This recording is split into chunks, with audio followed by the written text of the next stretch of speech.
થઈ જ ગઈ છે. કદાચ તમે એકાદ વાર વોટિંગ પણ કરી દીધું હશે. તમારી પાસે વોટર આઈડી હશે, યાદીમાં તમે જેમણે વોટિંગ કર્યું છે એમનું યાદીમાં નામ હશે જ. પણ નહીં હોય તો પહેલું વોટર આઈડી કઢાવવાનું કામ ખાસ કરજો, કારણ કે આ વોટર આઈડી ફક્ત ઇલેક્શનમાં તમને વોટ આપવા માટે નહીં પણ આઈડેન્ટિટી તરીકે તમે ભારતના નાગરિક છો એ માટેની આઈડેન્ટિટી છે, જે ઘણી બધી જગ્યાઓ પર તમને કામમાં આવે છે. તો તમે માની લો કે બેંકમાં અકાઉન્ટ ખોલાવવા માટે જાઓ કે પછી રેલવેમાં તમે ટિકિટ લીધી હોય તો ત્યાં પણ તમને ઉપયોગમાં આવે છે. તો પહેલું કામ જેની પાસે નથી એ વોટર આઈડી કઢાવવાનું કરે.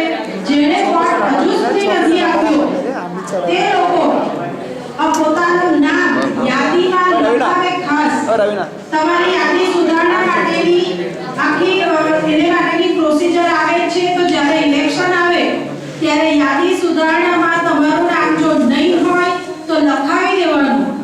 અને વોટિંગ એ આપણો અધિકાર છે અને અધિકાર આપણે જેવી રીતે આ બીજા માટેની ફરજો જોઈએ છીએ તો આ આપણા અધિકારનો આપણે ઉપયોગ કરવાનો છે. અને ફક્ત તમે વોટિંગ કર્યું છે એટલું ઇનફ નથી. મતદાર જાગૃતિ એટલે શું કે તમારે વોટિંગ કરવાનું છે, તમારા ઘરના દરેક સભ્યોને પણ વોટિંગ કરાવવાનું છે, તમારી આજુબાજુ રહેતા કે તમારી આસપાસના લોકોને પણ વોટિંગ કરવા માટે તમારે પ્રોત્સાહિત કરવાના છે.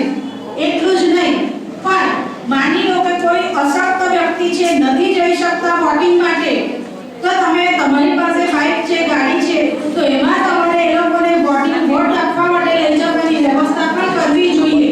તો આને મતદાન ખરેખર આપણે મતદાન જાગૃતિ કહેવાય. આપણે વોટ આપી દીધો એટલું ઇનફ નથી, પણ આપણી આસપાસના બધા જ લોકો વોટ આપે અને આપણે ધારીએ એક પ્રકારનું પરિણામ આવી શકે એવા પ્રયત્નો જો તમે યુવા પેઢીઓ કરશો તો જ આપણો દેશ આગળ વધી શકશે, તો જ આપણે વિકાસ કરી શકીશું.